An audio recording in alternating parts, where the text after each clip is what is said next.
Assalamualaikum warahmatullahi wabarakatuh. Alhamdulillahirabbil alamin. Assalatu wassalamu ala asrofil anbiya wal mursalin wa ala alihi wa ashabihi wa sallam tasliman katsira. Amma ba'd.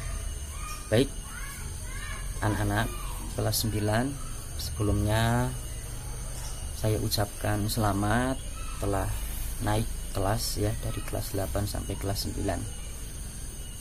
Untuk materi pertama atau bab 1 di mata pelajaran KNU-an atau keaswajaan, yaitu tentang sunnah dan bid'ah. Nanti Bapak harap setelah dijelaskan nanti memahami ya, apa itu sunnah, apa itu bid'ah. Jadi ini sangat mendasar. Kami nanti jelaskan yang mendasar dulu saja, yang paling penting-penting saja. Sunnah di sini yaitu secara bahasa bermakna perilaku atau cara berperilaku, baik yang terpuji maupun yang tercela. Ada sunnah yang baik dan juga ada sunnah yang buruk, seperti yang diungkapkan oleh hadis sahih yang diriwayatkan oleh Imam Muslim yang berbunyi, man sanna fil islami sunnatan hasanatan falahu ajruha wa ajru man amila biha ba'duha min khairi ayang kusa min ujurihim sayy.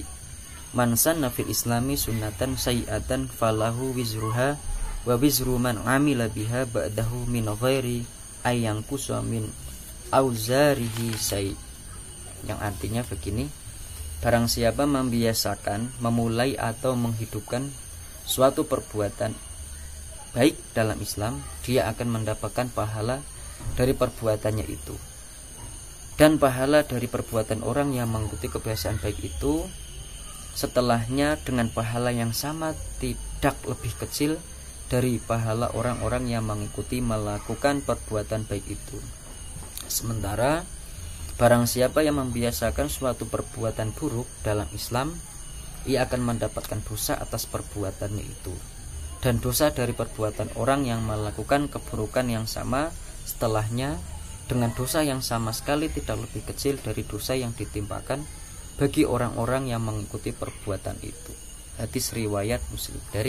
Jadi diharapkan teman-teman itu memberikan contoh kebaikan, karena nanti setelah kalian melakukan kebaikan terus dilihat seorang itu melakukan kebaikan karena mencontoh kalian, nah otomatis kalian itu terus mendapatkan pahala.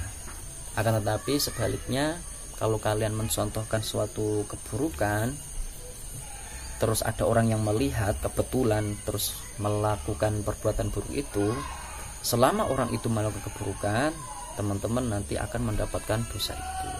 Nah, maka dari itu kita lebih hati-hati lagi dalam melakukan suatu apapun. Nah, selanjutnya kata sunnah dalam pengertian ahli fuqaha adalah satu hukum syariat yang dianjurkan dan didorong untuk dikerjakan. Sunnah adalah sesuatu yang diperintahkan oleh syariat agar dikerjakan, namun dengan perintah yang tidak kuat dan tidak pasti, sehingga orang yang mengerjakan akan mendapatkan pahala dan orang yang tidak mengerjakan tidak akan mendapatkan dosa. Nah, ini menurut ahli fuqaha. Selanjutnya, sekarang menurut ahli usul fikih, sunnah adalah apa yang diriwayatkan dari Nabi Muhammad SAW baik berupa itu sabda, perbuatan ataupun persetujuan. Dalam pandangan ulama, sunnah adalah satu sumber dari berbagai sumber hukum syariat, sehingga keberadaannya itu bergandengan dengan Al-Quran. Nah, selanjutnya sunnah disebut juga sebagai dasar hukum kedua setelah Al-Quran, mempunyai peran penting dalam membimbing umat sebagai dasar hidup setelah Al-Quran.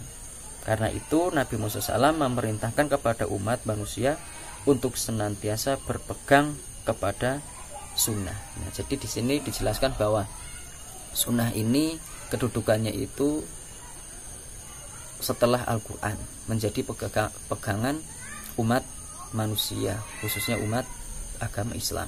Jadi setelah kita berpegang kepada Al-Quran, nah, selanjutnya kita juga berpegang kepada sunnah. Nah, dengan demikian pengertian sunnah dan hadis adalah sama, yaitu segala sesuatu yang dihubungkan dengan Nabi, baik itu sabda, perbuatan ataupun takrir atau persetujuan Nabi Muhammad SAW. Nah, contoh dari sunnah ini adalah penjelasan Nabi Muhammad SAW tentang Islam, iman dan ihsan kepada para sahabatnya. Jadi berpegang teguh pada sunnah akan menyatukan umat sehingga menjadi satu barisan yang kokoh di bawah bimbingan kebenaran yang telah diajarkan oleh Nabi Muhammad Sallallahu Alaihi Wasallam. Disinilah pentingnya sunnah harus dijaga dan dipegang teguh, karena penekanan sunnah terletak pada jalan hidup Nabi Muhammad SAW dan para sahabatnya, baik ilmu, amal, akhlak, atau segi kehidupan lainnya yang semuanya bermuara pada akidah Islamiyah. Setelah kita mengetahui apa itu sunnah, pengertian menurut bahasa pun istilah, nah, silakan nanti dipelajari sendiri, dicermati dan dihafalkan pengertian-pengertian itu. Nah, selanjutnya kita bersama-sama mempelajari tentang bid'ah. Nah, mungkin di akhir-akhir sekarang itu sering banget kita sedikit-sedikit bid'ah, ya kan, sedikit bid'ah. Nah, biar kalian tahu dan memahami dan tidak kaget ketika nanti dibid'ah-bid'ahkan ataupun orang yang membahas tentang ini bid'ah, ini sunnah. Nah, ya, nanti kalian akan tahu dengan sendirinya. Baik, bid'ah di sini adalah segala sesuatu yang diada-adakan dalam bentuk yang belum ada contohnya dari Nabi Muhammad SAW. Maksudnya segala sesuatu perbuatan dalam ajaran agama yang diada-adakan tanpa landasan syariat Islam. Nah, di sini bid'ah itu adalah intinya itu hal yang baru yang dikerjakan setelah Nabi Muhammad SAW itu wafat.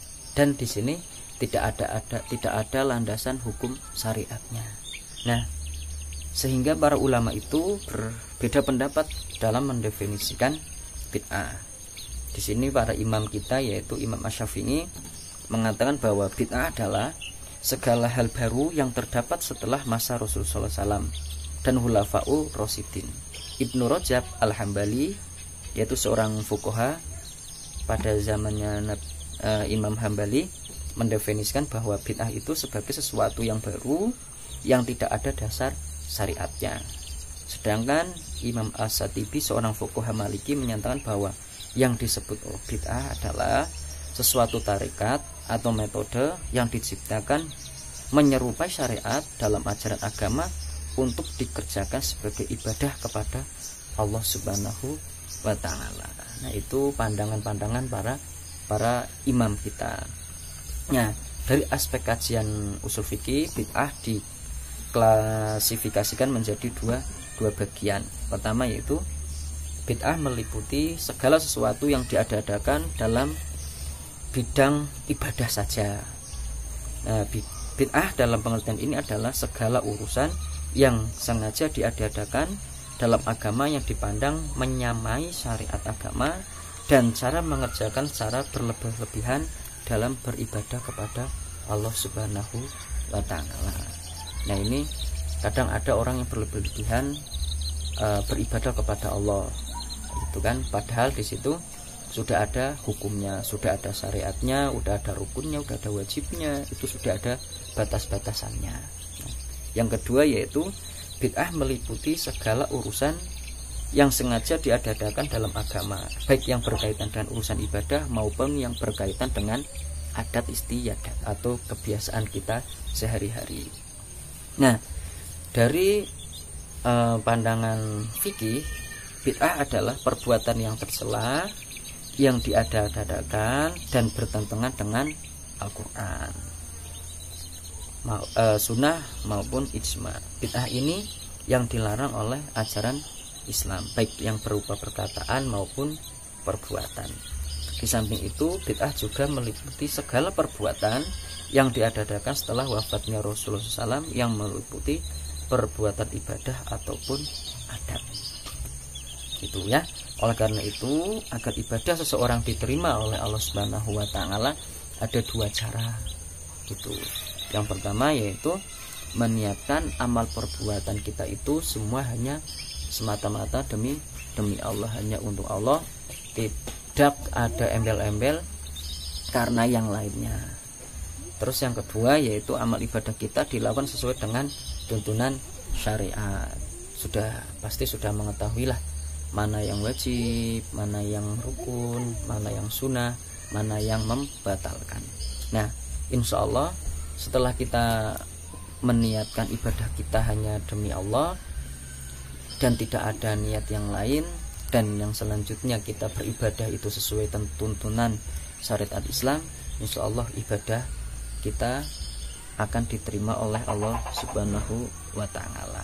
Nah, dan dijelaskan di sini bid'ah yang di sini itu yang berkaitan dengan agama, yaitu beribadah dengan Allah Subhanahu wa taala. Mudah-mudahan penjelasan dari saya tentang sunnah dan bid'ah ada manfaatnya. Kesimpulannya bahwa sunnah itu yaitu cara berperilaku,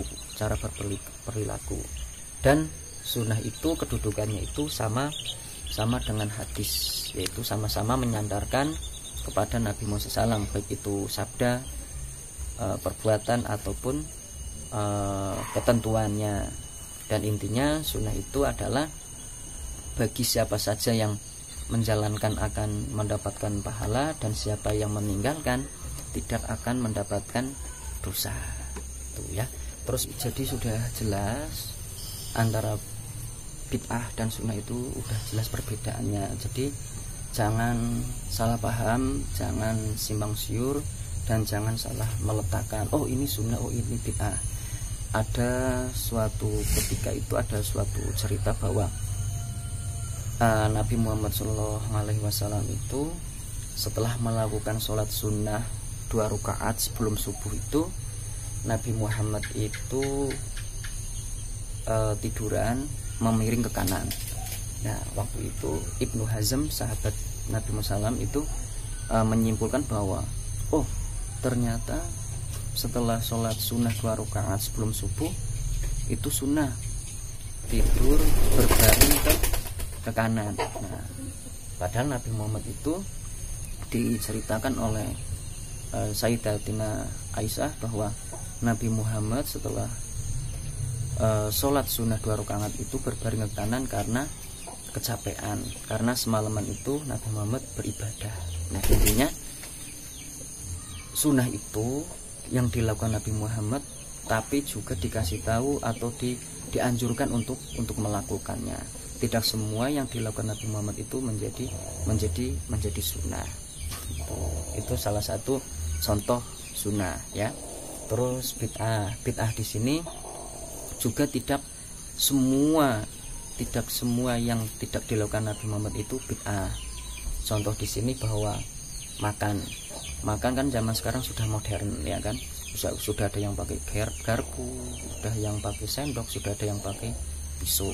Nah, zaman dahulu kan Nabi Muhammad tidak memakai pisau, tidak memakai sendok dan lain sebagainya, dan tidak ada meja gitu kan. Jadi di sini itu bukan bid'ah yang hal seperti itu diperbolehkan. Intinya Nabi Muhammad itu memberikan kemudahan, memberikan tawadu dan kezuhudan, memberi kemudahan.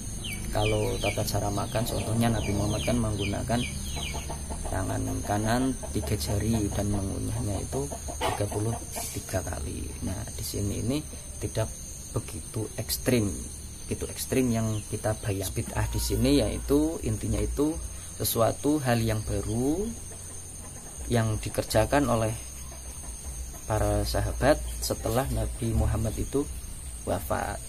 Nah, itu yang dimaksud di sini sekali lagi yaitu bid'ah. Kita bahas tentang ibadah atau tentang agama. Nanti selanjutnya ada pembagian bid'ah. Mudah-mudahan bermanfaat. Ada yang dipertanyakan nanti bisa di komentar, di kolom komentar, ataupun langsung ditanyakan. Terima kasih, mudah-mudahan ada manfaatnya, mudah-mudahan bisa dipahami dan kita ibadah dan melakukan apapun itu diridhoi oleh Allah Subhanahu wa taala. Amin ya rabbal alamin. Sahiri wallahu muwaffiq ila aqwamit thoriq. Assalamualaikum warahmatullahi wabarakatuh.